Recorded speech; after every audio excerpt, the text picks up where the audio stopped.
শ্রাবণ গড়িয়ে ভাদ্র আসতেই দেশজুড়ে শুরু হয়েছে রোপা আমনের চারা রোপণের সমারোহ। চারা রোপণের এই গুরুত্বপূর্ণ সময়ে জমিতে সার দেওয়া গুরুত্বপূর্ণ, কিন্তু ভরা মৌসুমেও দেশের মাঠ পর্যায়ে দেখা দিয়েছে সারের তীব্র হাহাকার। সার না পেয়ে জমি প্রস্তুত রেখেও চরম দুশ্চিন্তায় দিন কাটাচ্ছেন লাখো কৃষক। কৃষি মন্ত্রণালয়ের নথিপত্র অনুযায়ী দেশে সারের কোনো প্রকৃত ঘাটতি নেই।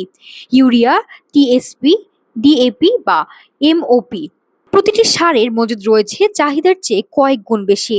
তবুও কেন এই সংকট? সরকারি তথ্য বলছে সংকট মূল সারের নয়, সংকট সরবরাহ ব্যবস্থার। কৃষি মন্ত্রণালয় থেকে জেলা ও উপজেলা পর্যায়ে সঠিক সময়ে পর্যাপ্ত বরাদ্দ দেয়া হলেও ডিলাররা সময় মতো সার উত্তোলন করছেন না। 10,000 অনুমোদিত ডিলারের অনেকেই কৃত্রিম সংকট তৈরি করে ভর্তুকির সার পাচার করছেন খোলা বাজারে।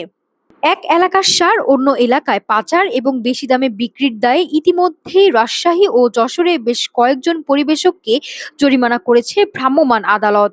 এমনকি কুড়িগ্রামে ক্ষুব্ধ কৃষকেরা ডিলারের গুদাম ভেঙে সার নিয়ে যাওয়ার মতো ঘটনাও ঘটেছে। মাঠ পর্যায়ে তদারকির দায়িত্ব উপজেলা কৃষি কর্মকর্তাদের ওপর থাকলেও তাদের উদাসীনতা ও ডিলারদের সঙ্গে অসাধু আঁতাত প্রমাণ পেয়েছে খোদ কৃষি মন্ত্রণালয়। অসাধু উপায়ে সংকট তৈরিতে জড়িত থাকার অভিযোগে ইতিমধ্যে জেলা উপপরিচালক ও উপজেলা কৃষি কর্মকর্তাদের বিরুদ্ধে বদলি ও বরখাস্ত সহ নেওয়া হচ্ছে কঠোর প্রশাসনিক ব্যবস্থা। নাফসা সামিয়া, ঢাকা টুডে।